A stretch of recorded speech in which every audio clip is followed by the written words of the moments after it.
Bonsoir, chers amis. Donc, pour ma part, moi, je m'appelle Daël. J'interviens sur la radio Trois Anges pour parler des cosmétiques, des plantes, etc. De temps en temps, je m'éloigne légèrement un peu, et c'est ce que je vais faire ce soir. Euh, je vais m'éloigner un peu de mon champ d'action. Pour vous parler du thème de la bonne odeur. Voilà. Alors, si vous êtes là et si vous êtes connectés, n'hésitez pas à mettre le lien sur vos stories Insta, WhatsApp, etc. C'est toujours sympa, c'est toujours encourageant. Voilà, bonsoir Vanessa. Ok, bon, s'il y en a d'autres qui se connectent, j'essaierai de vous saluer tandis que je vais parler, mais c'est pas dit, hein. Voilà. Alors, étrangement, cette semaine, je sais pas ce qui s'est passé. Pour ma part,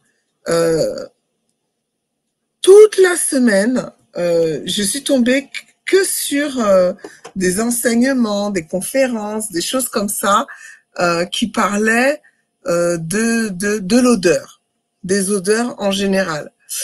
Alors, j'avais une autre idée de thème dans ma tête, mais je me suis dit, bon, les odeurs, c'est lié à la cosmétique. Je vais faire un petit crochet comme ça pour vous parler de la bonne odeur. Voilà. Et au passage, je salue Suzelle. Et donc, il faut savoir que au-delà, et pas plus tard qu'aujourd'hui encore, hein, j'étais à un séminaire et on parlait d'odeur. Voilà.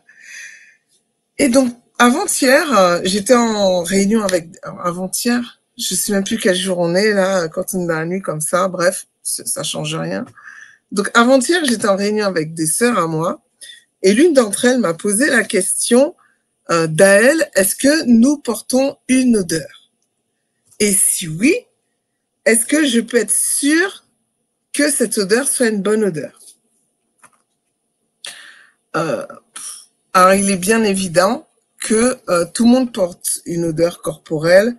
Je pense que tout le monde le sait depuis la nuit des temps, et même les mamans le savent, ou peut-être les papas aussi, que les bébés, très souvent, le meilleur doudou, c'est le t-shirt que la maman a porté 1 ou 2 jours, voire 3 ou 4.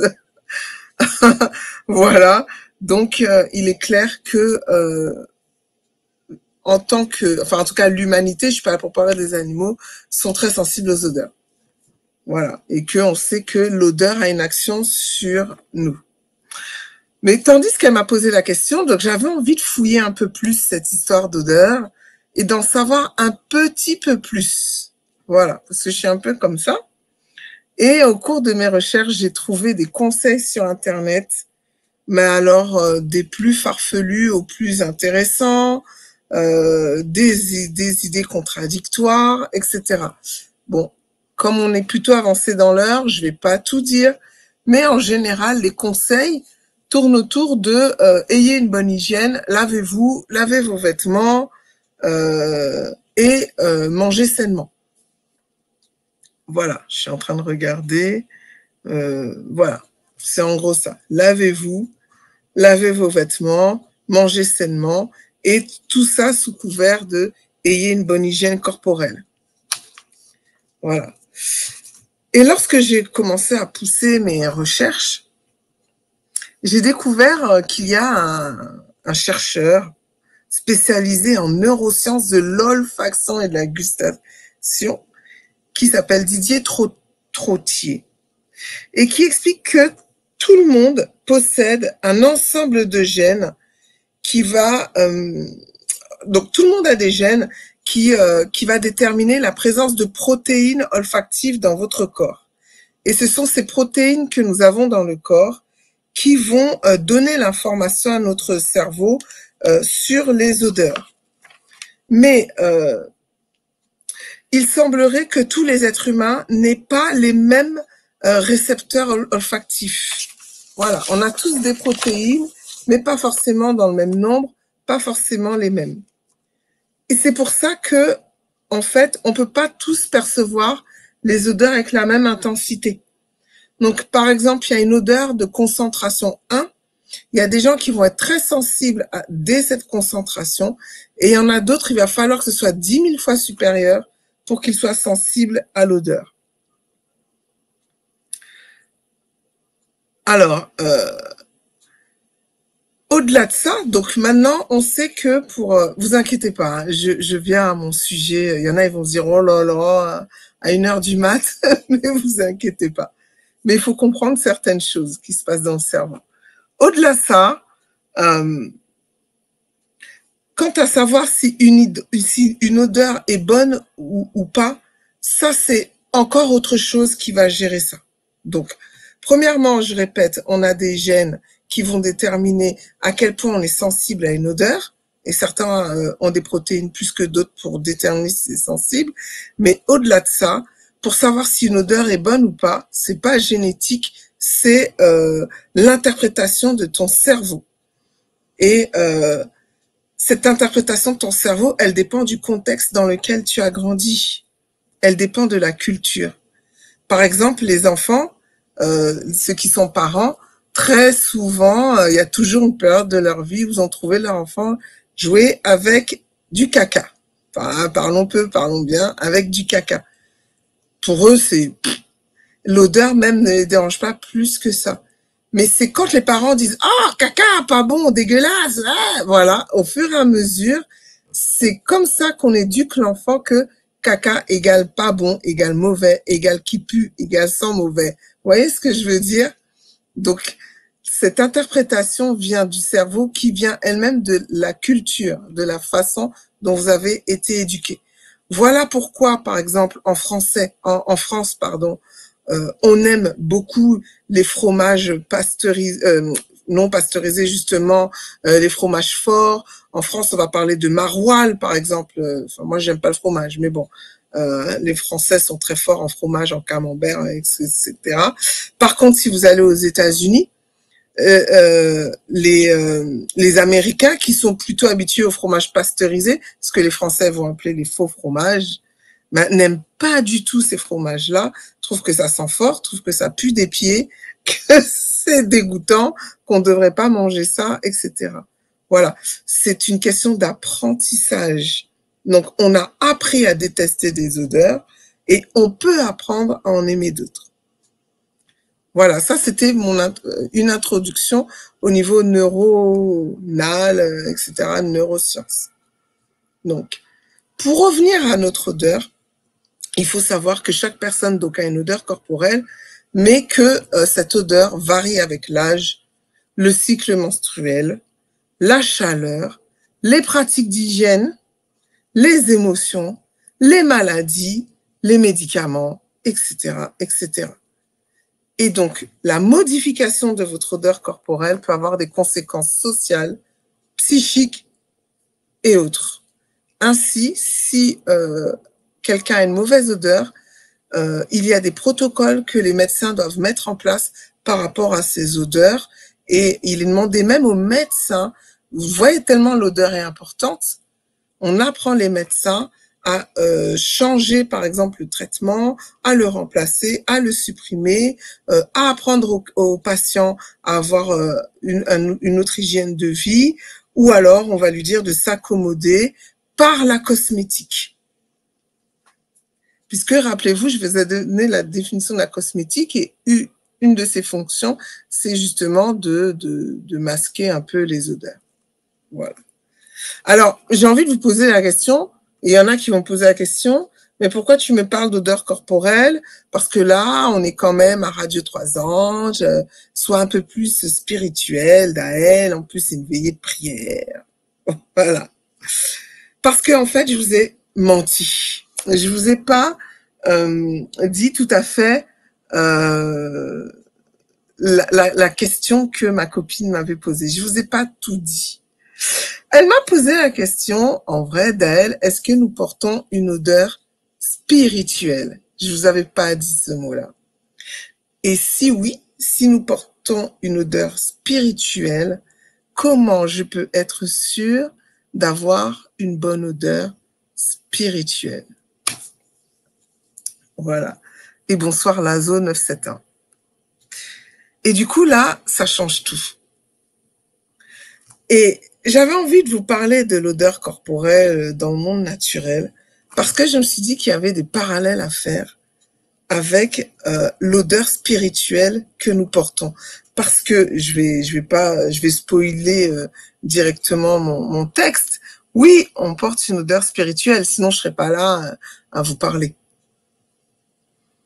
Alors, selon une étude du CNRS, qui date du 18 février 2021, donc c'est pas si vieux que ça, hein. On est encore en train d'apprendre des choses. On apprend que les odeurs ont le pouvoir d'agir sur le cerveau comme une récompense. Donc pour ceux qui s'y connaissent un peu en neurosciences, on apprend que les odeurs agissent sur ce qu'on appelle le circuit de la récompense et donc libèrent de la dopamine. La dopamine, c'est très souvent, vous allez en entendre parler parce que c'est vraiment une molécule que le cerveau sécrète quand il est heureux, etc. Mais c'est aussi une molécule sur laquelle des médicaments agissent et aussi des drogues. Voilà, qui donne cette sensation de plaisir et que le cerveau recherche tout le temps, en fait. Voilà. Donc c'est pour ça que très souvent, quand on s'intéresse aux neurosciences, on va parler de dopamine. Et donc les odeurs agissent sur le circuit de la dopamine et donc du coup, ça produit au cerveau de la satisfaction. Et ça produit au cerveau la même satisfaction que lorsque vous prenez du sucre. Sachant que le sucre, honnêtement, c'est la drogue la plus puissante qui existe. Honnêtement. C'est pas pour rien qu'ils mettent du sucre partout.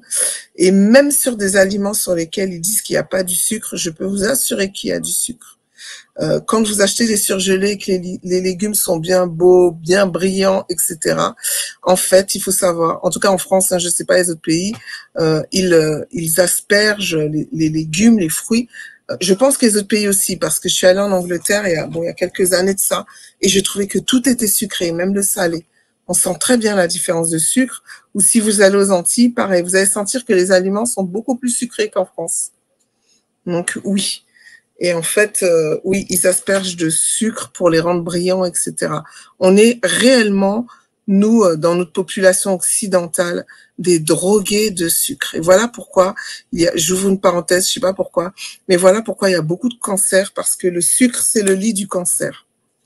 C'est le lit du cancer. C'est sur ça que le cancer se base. Je ne dis pas que si tu manges pas du sucre, tu vas pas avoir du cancer. Je vous dis juste que si vous avez une propension au cancer, etc., faites tout votre maximum pour limiter votre apport en sucre. Voilà. Et c'est très compliqué de faire un sevrage de sucre. Voilà. Et donc, les odeurs, je referme la parenthèse, agissent vraiment exactement comme le sucre. Et les odeurs aussi agissent exactement, selon cette recherche de 2021, de la même manière que la cocaïne dans notre cerveau, avec ce circuit de la récompense et de la dopamine. C'est dire à quel point une odeur est puissante. Et donc, du coup, j'ai continué mes recherches par rapport à cette puissance de l'odeur et j'ai pu constater que Dieu lui-même est sensible aux odeurs. Donc, j'ai compté 55 versets qui citent le mot odeur. Je parle même pas de parfum parce que j'avais déjà fait une thématique sur le parfum, mais juste le mot odeur, il y a 55 versets. Et sur la 55 versets, j'en ai compté 33 qui sont directement liés, mais alors directement liés au sacrifice qu'on faisait à Dieu. Et à chaque fois, il y a écrit que c'était un sacrifice de bonne odeur. Donc, plus de 66%, on va dire, un petit peu moins de 60%, sont liés à la bonne odeur est liée au sacrifice que l'on faisait à Dieu. Voilà. Et les autres, je vous dirai ce que c'est. Et le premier verset qui cite le mot odeur se trouve dans Genèse 8, 21. Je vais vous lire le passage. Donc, Genèse 8, 21, je suis en Louis II. L'Éternel sentit une odeur, donc, l'Éternel sentit une odeur agréable, et l'Éternel dit en son cœur, je ne maudirai plus la terre à cause de l'homme, parce que les pensées du cœur de l'homme sont mauvaises dès sa jeunesse, et je ne frapperai plus ce qui est vivant comme je l'ai fait. Voilà. Donc, je vais vous remettre un peu le contexte de ce verset. Les hommes sont sur la terre, ils commettent beaucoup de mal, ils ont toutes les pensées de leur cœur qui se portent constamment et uniquement vers le mal. Ça, c'est le Genèse 6, 5 hein, qui le déclare. Aussi l'Éternel prend la ferme décision de détruire tous les hommes. Point barre. Il en a assez, mais il prend la décision quand même d'épargner un homme qui s'appelle Noé et sa famille, parce que Noé était juste et intègre et marchait avec Dieu. Ça, c'est pareil, c'est dans le verset, à la suite du verset 5, c'est pas moi qui l'invente. Donc, Dieu décide d'exterminer tous les hommes de la terre, y compris les animaux terrestres et ceux qui volent. Voilà. Il les extermine tous via un déluge. Bon, là, je parle peut-être pour les gens qui connaissent pas l'histoire du déluge. Hein, voilà. Donc, il décide de détruire tous les animaux vivants sur la terre, ainsi que les animaux, les hommes, etc., parce qu'ils sont trop mauvais. Il décide de sauver Noé et sa famille, mais aussi, il prend une paire de chaque animal, et des animaux purs et impurs. Bref, je vais pas rentrer dans le détail. Et il les fait rentrer dans un bateau parce qu'il décide de les détruire par l'eau. Ce bateau, le plan du bateau a été donné à Noé par Dieu et Noé avait reçu toutes les recommandations pour construire ce bateau de la part de Dieu. Après plus d'1 an dans l'arche, alors il a plu 40 jours, mais il a fallu que la terre absorbe l'eau. Et selon les recherches, et si vous comparez Genèse 7, versets 6 et 11 et Genèse 8, versets 13 à 16, vous verrez que Noé est resté à peu près 1 an, voire légèrement plus d'1 an dans l'arche. Donc Noé sort de l'arche et une des premières choses qu'il fait quand il sort de l'arche, quand les animaux sortent de l'arche, etc., il décide d'offrir un holocauste sur un autel. Donc un autel, c'était une table sacrée sur laquelle on plaçait des offrandes qui étaient destinées à un dieu. Là, donc, il décide de destiner ça à Dieu et il décide de sacrifier des animaux. Voilà, c'est un cadeau, entre guillemets, pour Dieu. Ça n'a pas été inspiré par Dieu. En tout cas, la Bible ne dit pas que Dieu lui a dit « tu feras », mais Noé a eu à cœur de le faire.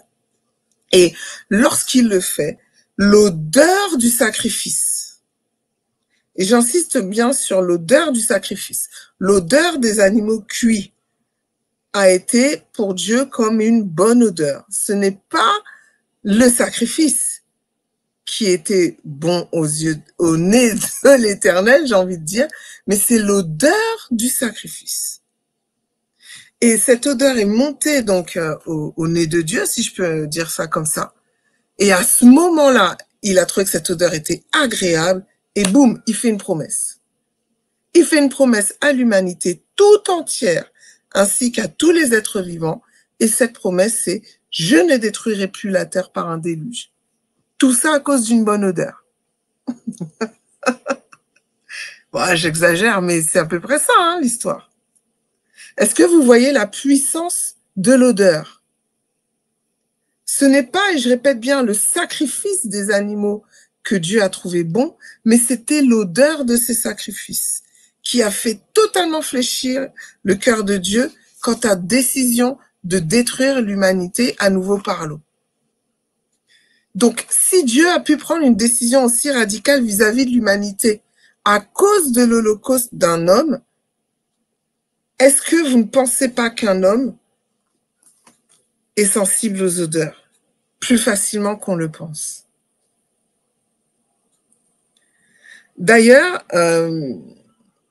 non, je vais passer sur ça. Voilà. Donc, ce que j'essaie de vous dire, c'est que l'odeur peut influencer sur notre comportement. L'odorat, en fait, c'est le seul des 5 sens qui n'accède pas directement à la conscience. Ça, c'est les recherches qui le disent aussi. En d'autres termes, si je peux le dire autrement, quand vous respirez une odeur, quand nous respirons une odeur, elle transmet directement un message à notre inconscient par ce qu'on appelle le système limbique. Et le système limbique, c'est le siège de nos émotions. Et c'est le système limbique qui joue un rôle primordial dans notre comportement, dans les réactions, les réflexes physiologiques. C'est grâce au système limbique, par exemple, que vous pouvez vous concentrer, que vous pouvez vous sentir stimulé, etc., etc. Et une odeur, boum, elle agit directement comme ça, dans votre zone de réflexe, j'ai presque envie de dire. C'est aussi dans le système limbique que se forme la mémoire. Et voilà pourquoi, quand vous sentez une bonne odeur, vous vous rappelez automatiquement les choses. Ça, c'est ceux qui ont lu Proust. Il y a un moment, on parle de la Madeleine de Proust, parce que dès qu'il sentait l'odeur de la Madeleine, ça lui rappelait son enfance. Ben voilà. Vous sentez le bon pain, ça vous rappelle votre grand-mère, par exemple. Vous sentez un parfum, ça vous rappelle votre maman. Vous sentez telle autre chose, ça vous rappelle votre enfance. Tout ça est lié. Et il faut savoir que la science de l'odorat date des années 80. On voit qu'il y a une influence sur les bonnes odeurs, et ça date des études de 80-82, mais la Bible déjà nous parle, il y a plus de 4000 ans, de l'influence des bonnes odeurs. Franchement, chers amis scientifiques, allez étudier la Bible parce que vous ferez des bons dans vos recherches, hein, parce que vous ne faites que confirmer la parole de Dieu. Aïe, aïe, aïe, aïe, aïe, aïe, aïe, aïe. Qu'y avait-il dans ce sacrifice qui soit une bonne odeur? Alors ça, il faut lire Genèse 6, il y avait des animaux purs et les oiseaux. Je t'invite à lire Genèse 6, Genèse 8, pardon. Genèse 8, tu verras ce que Noé a mis. C'était les animaux purs. Voilà. Je réponds à Lazo. Hein. N'hésitez pas à poser vos questions sur le chat, il n'y a pas de souci. Donc, je reprends ce que je vous disais. C'est lorsque Dieu a senti la bonne odeur du sacrifice qu'il a dit en son cœur. Est-ce que vous sentez le lien qu'il y a dans presque l'inconscient? Il sent une bonne odeur et boum, tout de suite la pensée est sortie de son cœur, j'ai envie de dire. Vous voyez? On sent qu'il n'y a pas forcément une grosse réflexion. Donc, on a presque l'impression qu'il y a eu une instantanéité quand on lit le passage. Et j'ai regardé tous les versets qui parlent du sacrifice, de Exode à Nombre. J'ai pas lu Deutéronome, puisque dans Deutéronome, le mot odeur n'y était pas. D'accord? Et à chaque fois que on parle de sacrifice, il y a l'association de la bonne odeur. Et donc, maintenant, la Bible dit que à chaque fois qu'il voit l'arc-en-ciel, il se souvient de l'alliance qu'il a établie avec Noé, avec les hommes et avec les êtres vivants, de ne plus les faire périr par l'eau. Mais je me pose la question, et je vous pose la question, à chaque fois qu'il y avait un sacrifice dans l'Ancien Testament, je me pose la question si Dieu ne se rappelle pas non plus de cette alliance qu'il a établie avec Noé et avec tous les hommes, de ne plus les faire périr, parce que l'odeur est directement liée à ces souvenirs-là, en fait. C'est vrai que les sacrifices étaient une préfiguration de Christ à la croix, mais regardez en fait que chacun des sacrifices de l'ancienne alliance avait pour fonction de pardonner la personne ou le peuple qui apportait ce sacrifice. Et donc du coup, j'ai vraiment l'impression que l'odeur du sacrifice, mais instinctivement aussi, nous ramenait au pardon. C'est comme si le sacrifice, la bonne odeur, le pardon, tout était lié, en fait.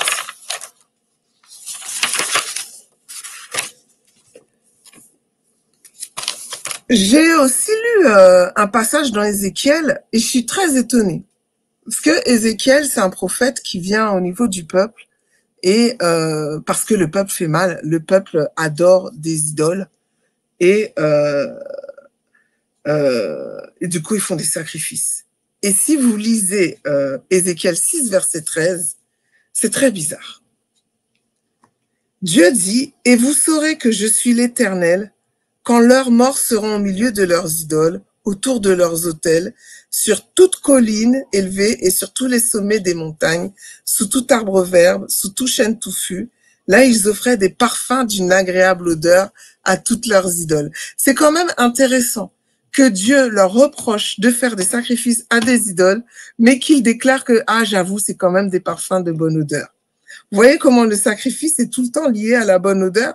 Dans Ézéchiel 16, 19, il dit encore, le pain que je t'avais donné, la fleur de farine, l'huile et le miel dont je te nourrissais, tu les as offerts, ces choses, comme des parfums d'une odeur agréable. Voilà ce qui est arrivé, dit le Seigneur l'Éternel. Bon. Ézéchiel 20, 28, je les ai conduits dans le pays que j'avais juré de leur donner, et ils ont jeté les yeux sur toute colline élevée et sur tout arbre touffu, là où ils ont fait des sacrifices, ils ont présenté leurs offrandes qui m'irritaient, ils ont brûlé leurs parfums d'une agréable odeur, et ils ont répandu leurs libations. Donc combien même le peuple pêche, offre des sacrifices, des libations, des parfums, etc., Dieu reconnaît que l'odeur est bonne. C'est la puissance d'une odeur. Dieu ne peut même pas dire cette odeur me déplaît. Il est obligé de reconnaître que l'odeur est bonne. Donc, comme je vous ai parlé de la puissance de l'odeur du sacrifice au nez de Dieu, je me suis posé la question, est-ce que maintenant, la Bible donne des exemples de l'influence de l'odeur du côté des êtres humains? Et le deuxième passage, donc après le sacrifice de Noé, le deuxième passage de la Bible, c'est pour nous parler de Jacob, dans le livre de Genèse 27. Donc ceux qui connaissent pas l'histoire, je vais résumer. Jacob et Ésaü sont deux frères jumeaux. La maman a une préférence pour Jacob, le papa a une préférence pour Ésaü. Bon, déjà, famille dysfonctionnelle au passage. Bref.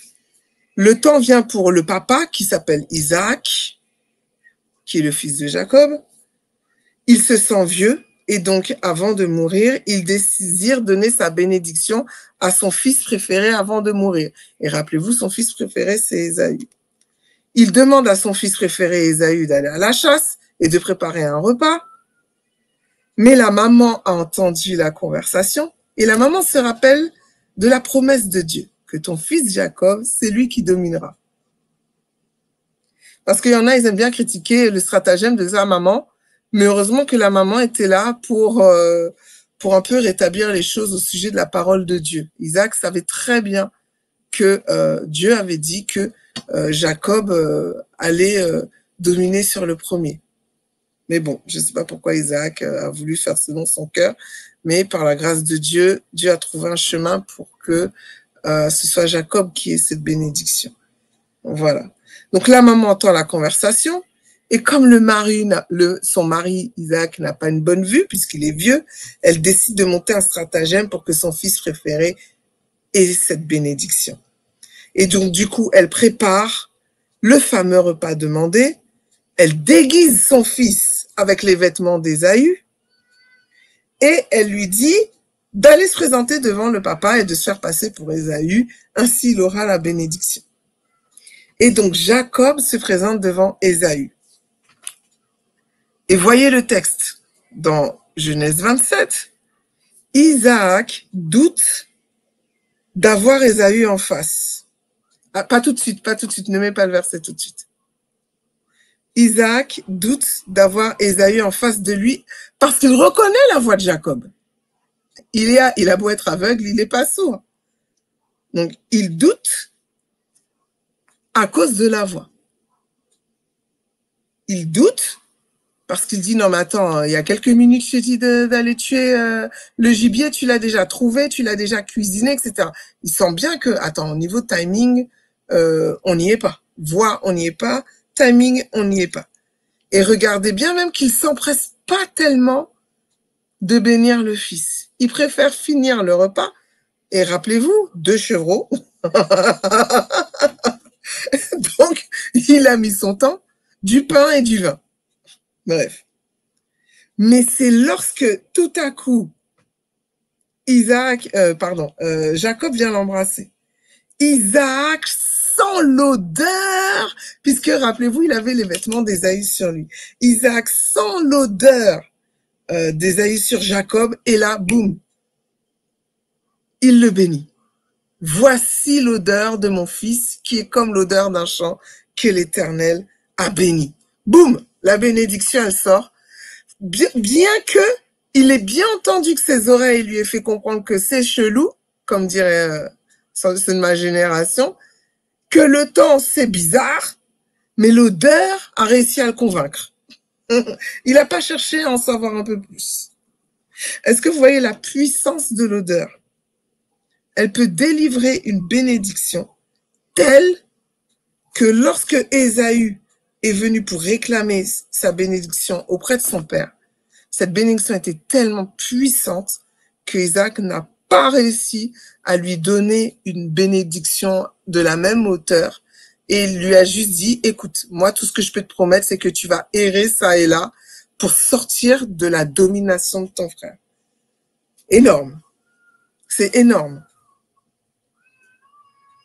Un autre exemple dans la Bible, c'est dans Cantique des Cantiques. Alors, je ne vais pas vous citer tous les versets de Cantique des Cantiques, mais elle me fait rire parce que je vais vous citer 2 versets où un coup c'est la jeune femme qui parle, un coup c'est le jeune homme qui parle sur Cantique des Cantiques. Et regardez Cantique des Cantiques 1, verset 3. C'est trop... Cui. Tes parfums ont une odeur suave. Ton nom est un parfum qui se répand. C'est pourquoi les jeunes filles t'aiment. Non, mais est-ce que vous réalisez quelque chose? Rien que ça. La jeune fille décrit le plus grand élixir d'amour du monde. Avoir une odeur suave. Et c'est pour ça que les jeunes filles l'aiment. C'est pas parce qu'il est beau, c'est pas parce qu'il est intelligent. C'est parce qu'il a une odeur suave. Est-ce que vous voyez le truc quand même? Que les jeunes filles t'aiment. Alors, au-delà de elle-même qui est amoureuse, elle voit que toutes les jeunes filles l'aiment parce qu'il sent bon. Aïe, aïe, aïe. Et regardez ce qu'il est dit plus loin de la jeune femme dans Cantique des Cantiques 4, verset 11. Tes lèvres distillent le miel, ma fiancée. Il y a sous ta langue du miel et du lait, et l'odeur de tes vêtements est comme l'odeur du Liban. Voilà aussi pourquoi il est amoureux quand vous lisez le texte. Voilà. Cette odeur participe au fait qu'il est amoureux de cette femme. Il y a plein d'autres versets dans Cantique des Cantiques qui parlent des odeurs et tout. Je me rappelle plus si j'avais commencé un thème et puis il a sauté du YouTube. Je sais pas s'il va falloir que je le reprenne. On verra ça ensemble. Voilà. Mais en tout cas, en lisant ce livre, je me suis posé la question, est-ce qu'ils s'aiment, est-ce qu'ils sont partenaires parce qu'ils sentent bon, ou est-ce que c'est parce qu'ils sentent bon qu'ils sont tombés amoureux? Vous voyez ce que je veux dire? Est-ce que c'est parce que tu sens bon que je tombe amoureux de toi, ou est-ce que c'est parce que je suis amoureux de toi que je trouve que tu sens bon? Tellement c'est imbriqué, en fait. L'émotion est imbriquée avec l'odeur. Alors, du coup, j'ai pas répondu tout à fait à la question de mon ami. Parce qu'on a vu que les vêtements pouvaient avoir une odeur corporelle agréable. On a vu que les odeurs pouvaient faire chavirer notre cœur. On a vu que les sacrifices ont aussi une bonne odeur. Mais au fond, est-ce qu'il y a que ça? Est-ce que, en tant qu'individu, je porte une bonne odeur? Dans l'Ancien Testament, j'ai trouvé un passage qui en parle. Alors, non seulement il y en a qu'un qui en parle dans l'Ancien Testament, mais en plus, si vous lisez en Nouvelle Français courant, vous allez voir que la manière dont ça a été écrit, il n'y a pas tellement dans l'Ancien Testament. Mais c'est pas grave. Mais vous verrez encore qu'on y parle de sacrifice de bonne odeur. Et non du peuple qui avait une bonne odeur. Si je lis par contre en 2 21, dans Ézéchiel 20, verset 41, voici ce qu'il y a d'écrit. Je vous accueillerai comme un parfum dont l'odeur est agréable, quand je vous aurai fait sortir du milieu des peuples, quand je vous aurai rassemblé des pays où vous vous êtes éparpillés. À travers vous, ma sainteté sera alors manifestée aux yeux des nations. J'ai trouvé ça, ce verset, très intéressant. Dans cette version, ce qui est intéressant, c'est que l'Éternel déclare qu'il va faire revenir la communauté d'Israël à lui. Il faut savoir que la communauté d'Israël, à cette époque, était sous le coup du jugement de Dieu, parce que cette communauté adorait d'autres dieux. Pourtant, donc, ils ont été déportés. Ceux qui connaissent l'histoire savent que le royaume du Nord a été déporté par le roi d'Assyrie, le royaume du Sud par le royaume de Babylone. Jérémie, Sophonie, il y avait Agé, Amos aussi, etc. On avait beaucoup parlé, etc. Ésaïe, comment je peux oublier, etc. Mais rien à faire, ça n'a pas beaucoup fonctionné. Mais malgré ça, Habakkuk, tout ça, malgré ça, le Seigneur donc les a mis en jugement, leur a dit vous allez être déportés, et que ça allait être très dur, notamment qu'il y aurait des tueries et tout. Quand vous lisez certains des prophètes, on voit que quand les Babyloniens sont arrivés, ça n'a pas été simple. Et ça a été un peu compliqué, horrible à vivre pour les survivants. Les femmes enceintes étaient... on prenait enfin, les couteaux dans le ventre et tout. Bon, bref. Mais malgré tout ça, à chaque fois, le Seigneur a fait la promesse qu'ils vont revenir. Et qu'il l'accueillerait comme un parfum de bonne odeur. Il est en train de dire aussi, en gros, que les sacrifices que vous offrirez seront agréés pour moi comme une bonne odeur. Et ce que j'ai aimé dans ce passage que je vous ai fait lire, c'est que ce parfum participe à la sanctification du nom de Dieu aux yeux des nations.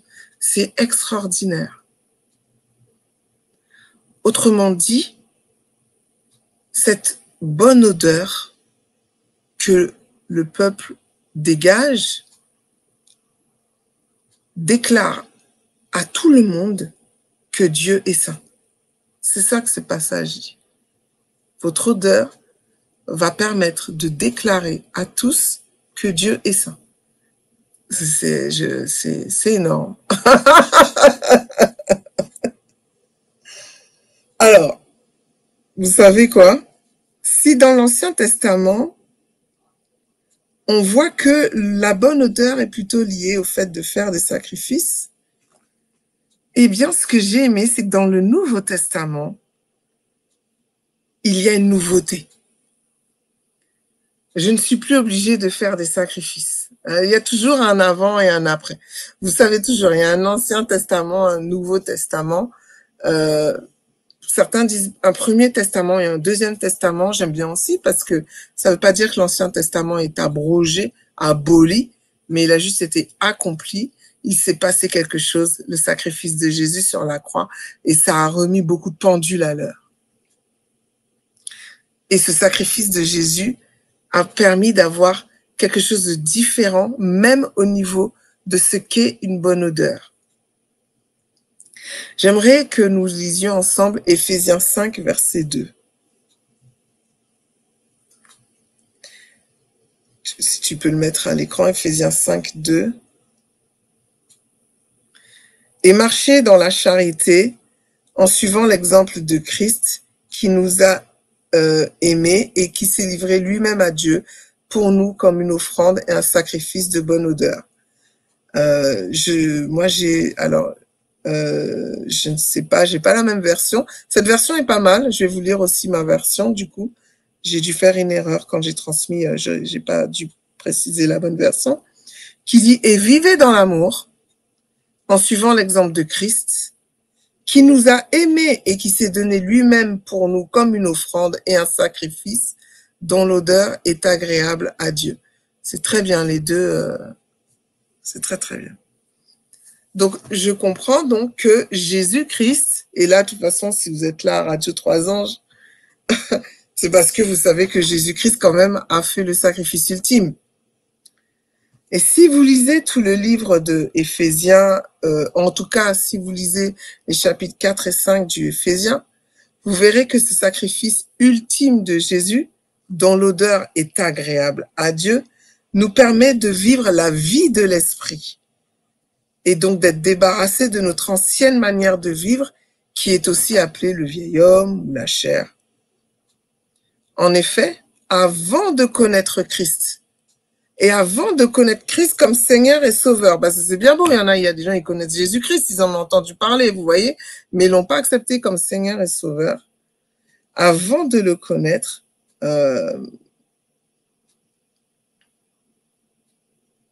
Éphésiens 4, versets 17 à 21 nous dit que, si tu peux mettre, je vais lire, « Voici donc ce que je dis et ce que j'affirme dans le Seigneur. Vous ne devez plus vous conduire comme des non-croyants qui se laissent guider par la sottise de leurs pensées. Ils ont l'intelligence obscurcie, ils sont étrangers à la vie de Dieu à cause de l'ignorance qui est en eux et à cause de l'endurcissement de leur cœur. Ils ont perdu tout sens moral et se sont livrés à la débauche pour commettre avec avidité toutes sortes d'impuretés. Mais vous, et ça j'aime bien, ce n'est pas ainsi que vous avez appris à connaître Christ, si du moins c'est lui que vous avez écouté, et si c'est en lui que vous avez été enseigné conformément à la vérité qui est en Jésus. Voilà. J'ai pas dû vous donner la bonne version, je suis vraiment désolée.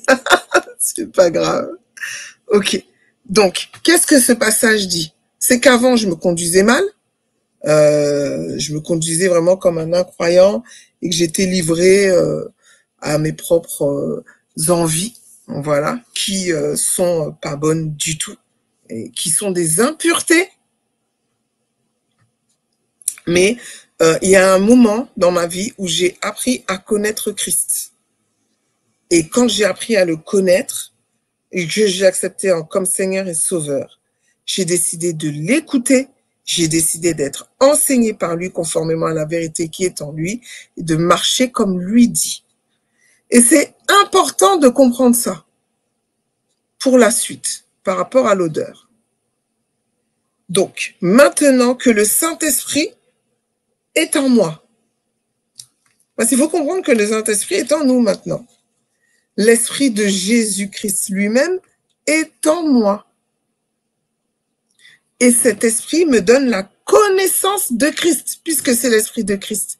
Si demain, je sais ils essaient de faire ça avec les IA, mais bon, ils ont modélisé quelqu'un qui est mort, mais en fait, ils ont modélisé toutes ses connaissances, toutes ses compétences, toute sa manière de parler, et ils l'ont mis dans une IA. Et je crois que ils ont demandé à l'épouse si les réponses de l'IA, l'intelligence artificielle, ressemblaient à celles de son mari. Elle a dit que oui. Parce que c'était toutes ses connaissances, toute sa manière de parler, etc. Bon, c'est pas tout à fait au point, mais quand même, bon, ça fait flipper, c'est sûr, mais quand même, il y a quelque chose. Mais imaginez que Jésus dise, je fais venir mon Esprit Saint en vous. C'est l'Esprit de Christ qui est en nous. Eh bien, forcément, la conséquence, c'est que ça me donne la connaissance de Christ. Vous êtes d'accord? Et regardez ce que la conséquence de ça en termes olfactifs. 2 Corinthiens 2, 14 et 16. Si tu peux le mettre. Grâce soit rendue à Dieu qui nous fait toujours triompher en Christ et qui répand par nous en tout lieu l'odeur de sa connaissance.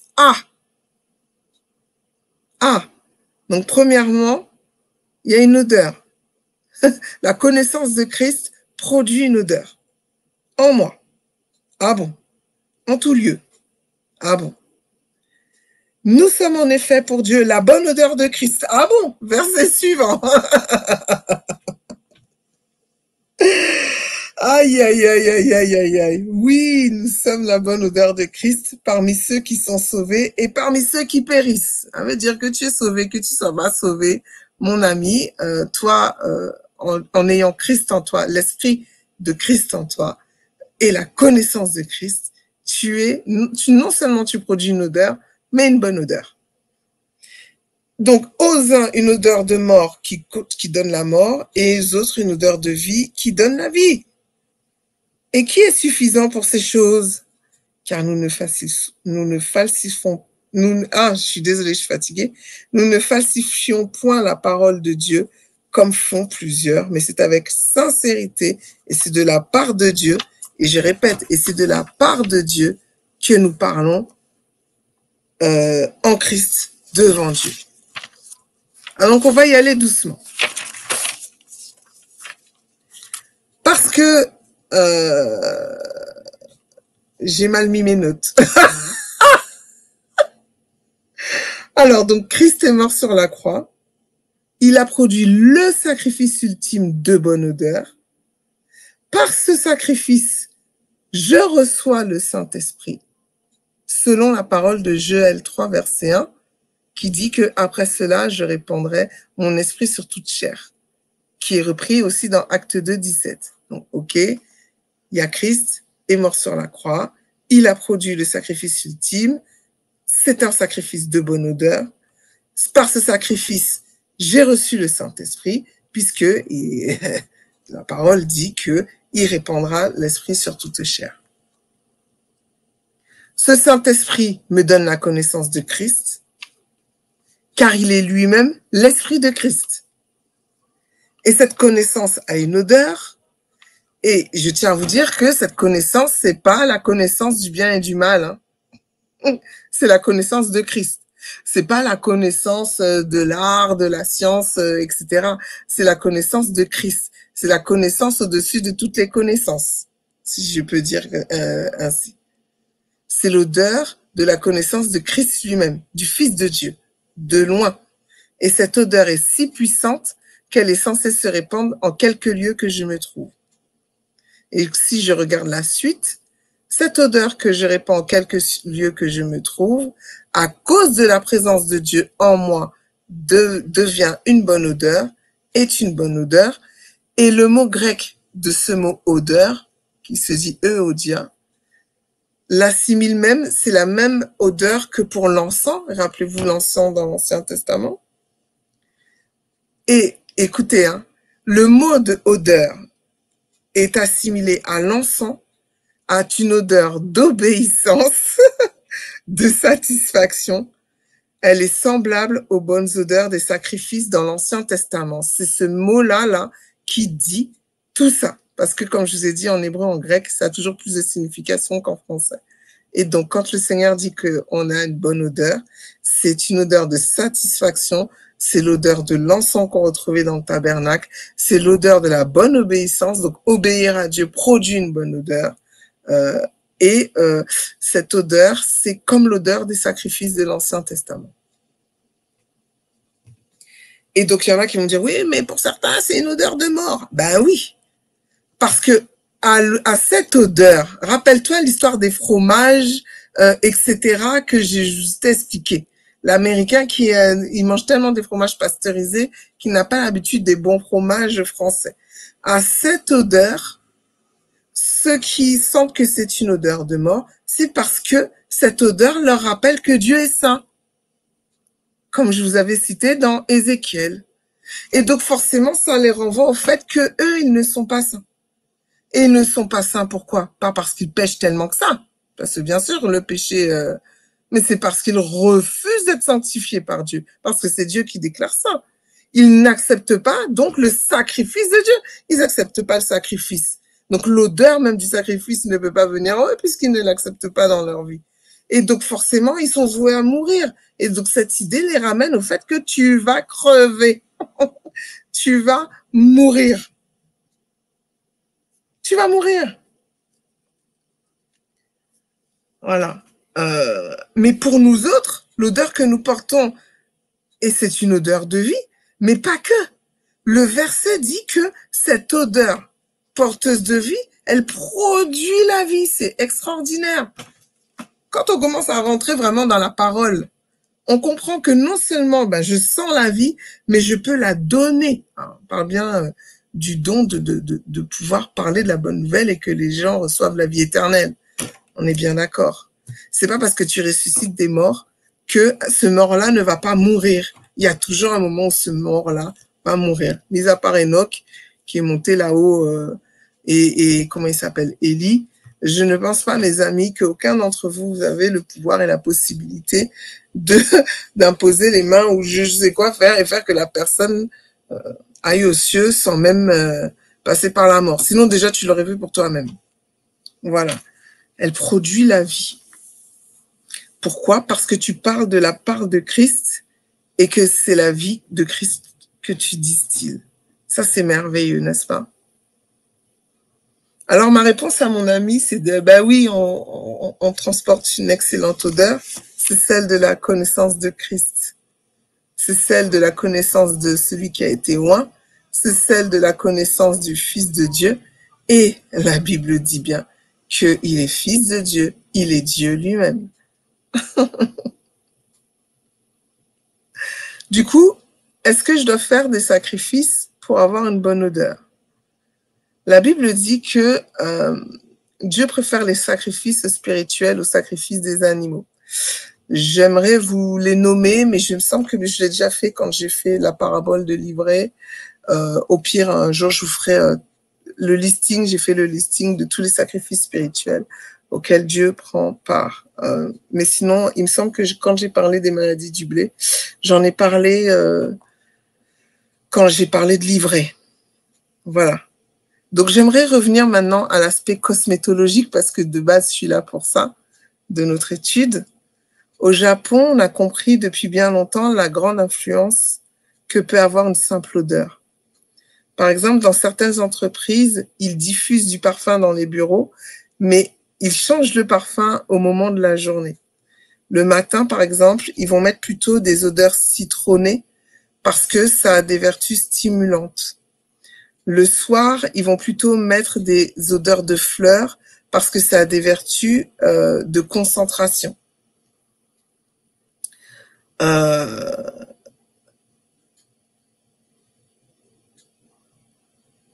Certains, je vais pas tout dire comme il est tard, mais certains parfums, notamment, aident à apaiser.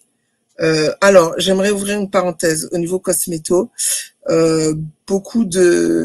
Quand on veut faire des brumes d'oreiller, etc., souvent il y a des odeurs avec de la lavande. La lavande est parfaite pour être apaisante. Elle est vraiment reconnue comme étant une odeur apaisante. Cependant, la lavande, en fonction des heures de la journée que vous la mettez, elle peut être stimulante.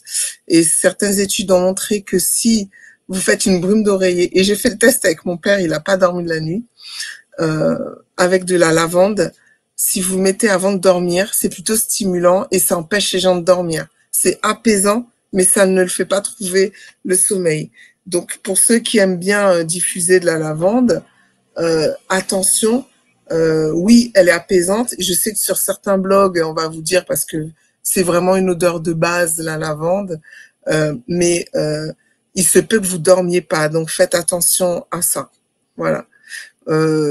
Autre parenthèse, je sais pas pourquoi je dois vous le dire, il faut que je fasse une étude sur le miel. Il y a plusieurs types de miel et le miel de châtaigne, c'est un miel qui aide à s'endormir pour ceux qui en ont besoin. Voilà. Je sais pas pourquoi je dis ça, mais voilà. Donc, si maintenant les entreprises savent utiliser les odeurs pour soit stimuler, soit apaiser, etc., etc., ne pensez-vous pas que Dieu peut nous aider en édifice les uns des autres à être stimulés ensemble ou à être apaisés ensemble en qualité de corps de Christ et du royaume de Dieu? J'aimerais lire ce passage de 1 Pierre 2, versets 4 à 7, 9 et 10, qu'on connaît tous et sur lequel j'ai envie de pointer du doigt, sur l'aspect que nous sommes un édifice les uns pour les autres et qu'en qualité d'édifice, en qualité de porteur de bonne odeur, on est capable de pouvoir influencer les uns les autres. Une bonne influence, bien sûr. Je vais lire le passage. Il est la pierre vivante que les hommes ont rejetée, mais que Dieu a choisie, à laquelle il attache une grande valeur. Approchez-vous donc de lui. Approchez-vous donc de lui, puisque c'est lui qui nous donne cette odeur. Et puisque vous aussi vous êtes des pierres vivantes, édifiez-vous pour former un temple spirituel et pour constituer un groupe de prêtres consacrés à Dieu. N'était-ce pas les prêtres qui faisaient les sacrifices dans l'Ancien Testament? Chargés de lui offrir des sacrifices spirituels qu'il pourra accepter favorablement par Jésus-Christ. Voici en effet ce qu'on trouve dans l'Écriture à ce sujet. J'ai choisi une pierre de grande valeur et je la pose en sillon à l'angle de l'édifice. Celui qui met sa confiance en elle ne connaîtra jamais le déshonneur. Mais pour vous donc qui croyez, l'honneur. Vous voyez? Approchez-vous de Dieu. Approchons-nous de Dieu. Verset 9. Mais vous, vous êtes une race élue, une communauté de rois prêtres, une nation sainte, un peuple que Dieu a libéré pour que vous célébriez bien haut les œuvres merveilleuses de celui qui vous a appelé à passer des ténèbres à son admirable lumière. Car vous qui autrefois n'étiez pas son peuple, vous êtes maintenant le peuple de Dieu. Vous qui n'étiez pas au bénéfice de la grâce de Dieu, vous êtes à présent l'objet de sa grâce. C'est vraiment merveilleux. Et j'ai quelques minutes pour terminer. C'est vraiment merveilleux. Ça me fait, cette étude me fait vraiment me rendre compte de l'importance des uns des autres, de nous aider des uns des autres, et que même l'odeur spirituelle que nous portons nous permette de nous fortifier et d'édifier cet édifice que le Seigneur nous donne avec Christ, bien sûr, qui est la pierre angulaire. Est-ce qu'il arrive d'avoir une mauvaise odeur? Oui, bien sûr. Le péché ne produit pas une bonne odeur. Et je sais qu'RTA pratique la délivrance. Il y a certaines délivrances où vous sentez que ça sent pas bon du tout. Des fois, vous avez l'odeur des démons, etc. Voilà, c'est pas pour rien que les religions orientales, New Age, etc., utilisent de l'encens. C'est très souvent, c'est pour cacher les mauvaises odeurs des démons. Mais bon, bref. J'aimerais vous dire quelques conseils. J'aimerais vous rappeler donc les quelques conseils que vous pouvez trouver sur Google. Je vais pas vous les lire parce qu'il est déjà 2 heures. Et je vous ai dit, ça se résume quoi? À se laver, laver vos vêtements, manger correctement, manger sainement. Voilà. Eh bien, écoutez les amis, je vais commencer par manger correctement. Si nous voulons porter une bonne odeur spirituelle, mangeons le pain, le Seigneur, le corps de Christ, il n'y a pas de souci, mais aussi sa parole. Désirez-la comme l'enfant désire le lait, dit la Bible. Donc, pour porter cette bonne odeur, ayez une hygiène de vie. Je vous ai dit que tout ça, ils appellent ça l'hygiène, qui nous fasse vraiment méditer, parler, manger la parole. Voilà. Et certains prophètes même ont mangé le rouleau. Dans l'Ancien Testament, je crois que c'était Ézéchiel. Ouais, c'était Ézéchiel. Dans le Nouveau Testament, vous avez Jean qui a dû manger un rouleau. Manger la parole. Je vous ai dit se laver. La Bible déclare dans Hébreux 10, 22, « Approchons-nous donc d'un cœur sincère, une foi inébranlable, le cœur purifié d'une mauvaise conscience et le corps lavé d'une eau pure. » Le Seigneur nous lave. Le Seigneur nous lave. Et dans les conseils, vous allez voir, hein, oui, ayez vos parties intimes propres, etc. Vos parties intimes, lavez-les avec l'eau du Seigneur. Allez pas traîner vos parties intimes à droite, à gauche, comme vous savez très bien les faire du temps où vous étiez dans le monde, on va dire. On va dire que les auditeurs de Radio 3 Anges ne traînent plus leurs parties intimes à les fréquenter avec d'autres parties intimes qu'avec leur mari ou alors avec la masturbation. Mais soyez vigilants sur ça. Lavez-les avec l'eau avec laquelle le Seigneur nous a donné par son sacrifice. Veillez aussi à laver vos vêtements spirituels. On avait parlé du vêtement quand j'avais parlé de livret, etc. Voilà, ne laissez pas traîner ce vêtement spirituel qui fait partie de votre identité, à droite, à gauche, mangé par des mythes, etc. Continuez de les laver. Et je crois que j'ai dit les trois conseils, les trois résumés conseils, hein, parce que bon, voilà, ils vont vous dire lavez-vous les pieds, etc. Et donc, il y a des parallèles à faire. Et donc, je voulais faire justement des parallèles. Si dans le monde, on s'est trouvé des choses qui sont toutes liées à l'eau et à une bonne hygiène de vie, nous aussi, nous avons reçu une eau qui nous lave, nous sommes lavés par le baptême, et le Seigneur vraiment continue de nous laver dans son sang, dans cette eau de l'esprit. Il faut savoir que en hébreu, l'eau représente aussi la parole de Dieu. Très souvent, l'huile représente l'esprit et l'eau représente la parole de Dieu en hébreu, dans la tradition juive en tout cas. Et aussi une hygiène de manger correctement les choses. N'utilisez pas votre bouche. Excusez-moi, il y avait un bruit. N'utilisez pas votre bouche pour des choses indécentes avec laquelle vous maudissez, vous bénissez. Non, non, non, non. Prenons la décision de sanctifier tout ça. Bien, écoutez les amis, les 2 heures. Ce que je vous propose quand même, c'est de prier vite fait pour terminer mon étude sur la bonne odeur. Pour la prochaine fois, je ferai vraiment plus cosméto. Ça fait 2 fois quand même que je vous ai privé de cosméto. Je sais pas encore sur quoi je vais parler, mais avec des synergies et tout, je vous proposerai la cosméto. Je vais prier pour la fin en espérant que ça vous a édifié et bonne suite avec cette veillée de prière. Je vais quand même prier. Père éternel, je veux te louer, te rendre grâce parce que c'est toi qui produis la bonne odeur en nous. Ça ne vient pas de nous, mais ça vient de toi uniquement. Je te demande, oh Dieu, que nous ayons la conscience de ton esprit en nous à chaque instant de notre vie, afin de ne pas faire traîner notre corps, qui est le temple de l'esprit, n'importe où. Je te prie vraiment de renouveler, j'ai envie de dire, cette manière de nous laver au quotidien, par ton esprit, par ta parole, Père éternel. Je te remercie de ce que nous avions des mauvaises odeurs. La Bible dit même des fois des ordures dans certaines versions, Père éternel. Mais aujourd'hui, tu nous as réhabilités, tu nous as lavés. Ézéchiel aussi parle du fait qu'on a été lavés. Et je le crois. Je te remercie pour tous mes frères et sœurs qui, par leur bonne odeur, m'édifient, m'encouragent, vont me donner de la motivation d'avancer, vont me donner de pouvoir me concentrer.